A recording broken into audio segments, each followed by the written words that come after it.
வணக்கம். என் பெயர் தா. மகாலட்சுமி. நான் 5ஆம் வகுப்பு ஆ பிரிவு படிக்கிறேன். என் பள்ளியின் பெயர் புனித பீட்டர் தொடக்கப்பள்ளி. என் ஊரின் பெயர் கே. கல்லுப்பட்டி. நான் உங்கள் முன் அரசியலமைப்பை கூற வந்துள்ளேன். அரசியல் அமைப்பின் முகப்புரை.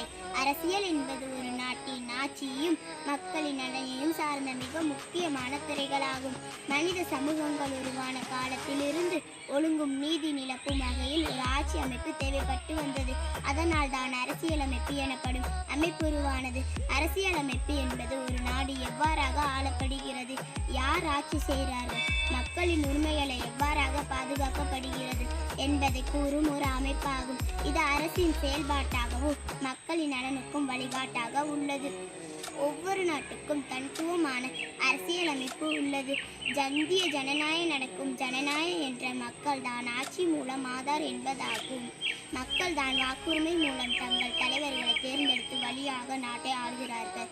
இது மக்களாட்சி கொள்கை எனப்படும். அரசியல் அமைப்பின் நோக்கம். அரசியல் நாட்டின் ஒழுங்கை நிலைநிறுத்துவது, நீதி, சமத்துவம், சுதந்திரம் ஆகியவற்றை உற்பத்தி செய்வது, மேலும் மக்களின் உரிமைகள் மற்றும் கடமைகளை விலக்கி அவர்களை பொறுப்புள்ள குடிமகன்களை மாற்றுவதாகும். ஒரு நல்ல அரசியலமைப்பு இருந்தால் நாடு முன்னேற்றம் அடையும், மக்களின் அமைதியும் மகிழ்ச்சியும் வாழ முடியும். எனவே அரசியலமைப்பு என்பது எந்த நாட்டிற்கும் அடிப்படை துணாகும். நன்றி, வணக்கம்.